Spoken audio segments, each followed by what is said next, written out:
This is chapter 8, which is on learning. So what's the definition of learning? I think in your textbook it defines it as enduring changes in behavior that occur with experience. So as we gain experience, our behavior changes. We learn different things, so our behavior changes. There are 3 types of learning. The first is classical conditioning. The second is operant conditioning. And the third is social learning. So we'll look at all 3 of those.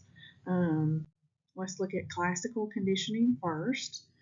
The definition provided in your text is when a neutral stimulus becomes associated with a stimulus to which one has an automatic inborn response.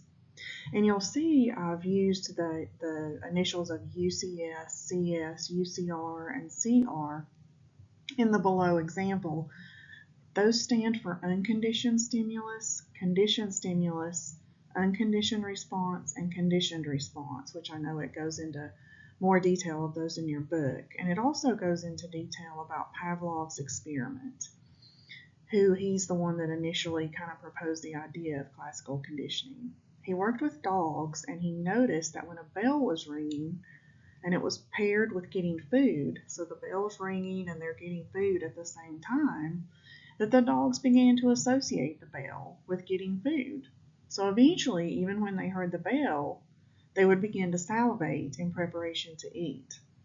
So the bell became so associated with the food that even when they heard the bell, as it says, they began to salivate because they related it to the food. So that's classical conditioning. We tend to take one thing and relate it to another thing or associate it with another thing. Some terms related to that are generalization, which occurs when an unconditioned stimulus becomes associated with stimuli similar to the conditioned stimulus. For example, Pavlov's dog now not only salivates in response to the bell, but also to the sound of a buzzer. So the dog is not only, like it says, responding to the bell, but he or she relates the buzzer to the bell. They're so similar that he now hears a buzzer and thinks that he's going to get food, so starts salivating. So he generalized the bell to the buzzer. Discrimination is another term which occurs when the conditioned response becomes disassociated with the generalized conditioned stimulus. So for example, Pavlov's dog is trained to only respond with salivation to the bell and not to the buzzer.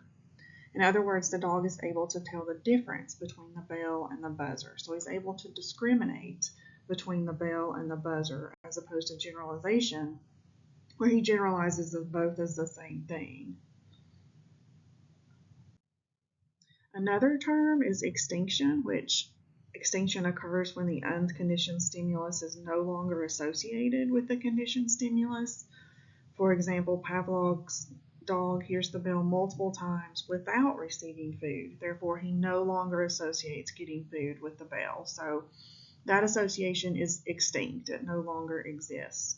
However, spontaneous recovery indicates that extinction may not be the best word to use because the association doesn't completely go away. It can be quickly recovered. So the association is still essentially somewhere in our brain and can be quickly recovered.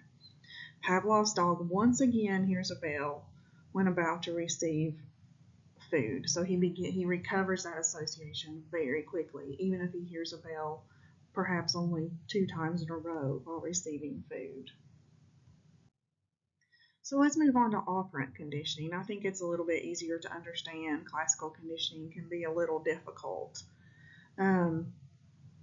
Operant conditioning is when we learn to do things or not do things because of the consequences of our behavior. We all know that if we're reinforcement is when a behavior is followed with a stimulus meant to increase the frequency of the behavior. In other words, if you do your homework and I give you a piece of candy, then you're going to be reinforced to continue to do your homework. A positive reinforcer is when a reinforcer that when presented increases the frequency of behavior. Just as the example I mentioned, if I give you a piece of candy for passing a test or doing your homework, that's going to increase the likelihood that you'll study for your test and do your homework in the future. A negative reinforcer is a reinforcer that when removed increases the frequency of a behavior. For example, if you study, that's going to take away some anxiety about taking the test. So if your anxiety is removed, that's going to likely increase the behavior of studying, which is a negative reinforcer.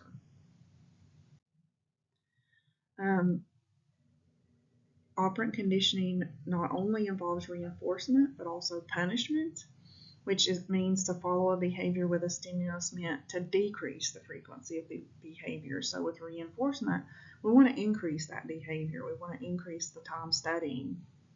But with punishment, we want to reduce the frequency of a behavior. So again, we have positive punishment and negative punishment. Positive punishment is the addition of a stimulus that decreases behavior. For example, spanking your child would be considered positive punishment because you're doing something, you're adding a stimulus, spanking your child to decrease their bad behavior. Negative punishment would be the removal of a stimulus that decreases behavior. For example, your child has a fight with his brother, so you take away his video games. You remove that stimulus of video games in order to decrease the behavior of him and his brother fighting. Social learning, it's probably the easiest way of learning to understand besides classical and operant conditioning. We learn by modeling or imitating the behavior of others. We will especially model and imitate behavior if this behavior is then reinforced, which we know reinforcement, as we just learned, is a term that goes with operant conditioning. So if their behavior is reinforced, we're given something positive to increase that behavior, then we will especially model the behavior of others. And I included a little diagram of adults and children. Children especially, I think, model the behavior of adults, especially their parents. So that's the simple definition of social learning. And that's the end of this. I know that, like I said, I think classical conditioning can be kind of a difficult idea to understand, and operant conditioning also. So if you have any questions about those things, please feel free to ask me, or of course your textbook offers more detail. Thanks a lot.